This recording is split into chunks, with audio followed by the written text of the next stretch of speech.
Abasolwa abaphakathi kweminyaka eyi-19 kuya kwengama-26 basolwa ngokugenca babulale abantu abahlanu eNanda ngoLwesihlanu. Izidumbu zabo zatholakala zilahlwe enkundleni yezemidlalo emagcekeni esinye sezikole eNanda. Kulesi sigameko kusolwa ukuthi umphakathi ubuziphindiselela njengoba izisulu kuthiwa beziwuhlalise libhojozi umphakathi. Abasolwa babhekene namacala okuthumba, awokubulala nawokuzama ukubulala. Count number 8 is murder. 16 January 2025, we did unlawful and intentionally kill Ayabonga Maduna.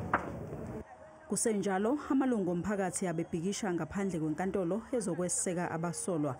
Asola amaphoyisa ngokungawenzi umsebenzi wawo njengoba umphakathi unqume ukuzibambela umthetho.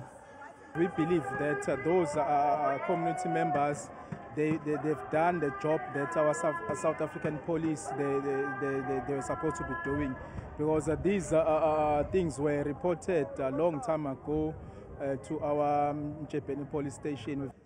Umbuso uthe uzosiphikisa isicelo sebheyili. Icala lihlehliselwe umhla zingama-29 kuMasingana ukuze kuphenywe ngamakheli abasolwa.